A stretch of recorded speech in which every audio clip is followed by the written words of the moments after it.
ایک حدیث پاک ہے بخاری مسلم میں، بڑے غور سے سنیے گا اور اس کے اندر جتنے پہلو ہیں ان پر پوری توجہ دیجئے گا کہ کہیں ہم ادھر آ تو نہیں گئے۔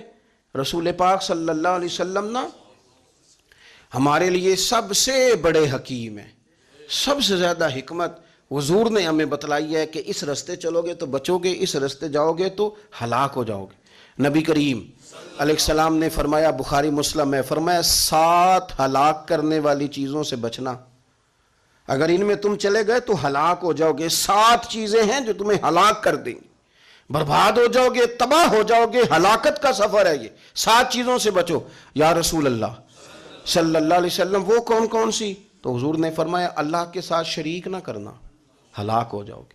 دوسرا نبی پاک صلی اللہ علیہ وسلم نے فرمایا جادو نہ کرنا، ہلاک ہو جاؤ گے، ہلاک۔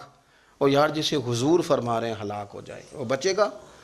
نبی پاک صلی اللہ علیہ وسلم نے تیسرے نمبر پر فرمایا جس شخص کے قتل کرنے کو اللہ نے حرام قرار دیا ہے اسے قتل نہ کرنا، ہلاک ہو جاؤ گے۔ چوتھے نمبر پر رسول پاک علیہ السلام نے فرمایا سود نہ کبھی بھی کھانا، ہلاک ہو جاؤ گے، ہلاک۔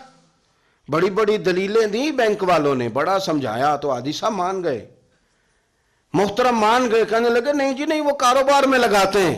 بڑے بھولے بالے ہیں ہم، پتہ سارا ہے۔ اور دیکھو سب کاموں کے باوجود مستقل بینکوں میں پیسے اس اکاؤنٹ میں رکھے ہوئے ہیں جہاں سے مستقل سود آتا ہے۔ حضور نے فرمایا نہ کرنا یہ کام۔ تو کہتا ہے میں سود پہ پیسے لے کے کاروبار چمکاؤں گا، تیرے نبی پاک نے تو فرمایا تو ہلاک ہو جائے گا۔ تو کہتا ہے میں میل لگاؤں گا، حضور نے تو فرمایا ہلاکت ہے۔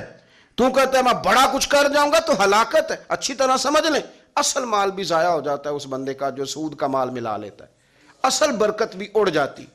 اور میرے نبی پاک صلی اللہ علیہ وسلم نے 5ویں نمبر پہ فرمایا یتیم کا مال نہ کھانا، ہلاک ہو جاؤ گے، نہ کھانا ان کا مال، یہ کروڑوں ہو، اربوں ہو یا 10 روپے ہو، یتیم کا پیسہ نہ کھا جانا، ہلاک ہو جاؤ گے، ہلاکت تمہیں آ لے گی۔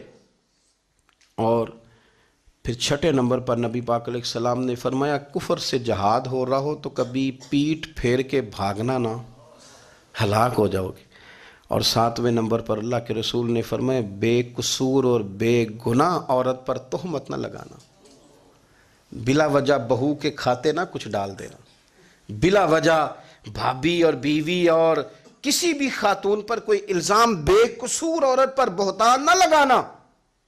مار مار کے ایک شخص نے بحال کر دیا بیوی کو اور بعد میں پتا چلا کہ جی مجھے شک ہے تویز کراتی ہے۔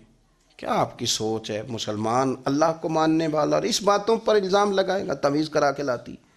بے قصور عورت پر بہتان، یہ ایک تو بات ہے اسے مارنا، اور ایک یہ ہے کہ کوئی تکلیف دینا، اور ایک خالی اتنی بات کی کہ بہتان بھی نہ لگانا، اس پر الزام نہ لگانا، یعنی تم نے صرف بے قصور عورت پر الزام ہی لگایا تو حضور فرماتے ہیں ہلاک ہو جاؤ گے۔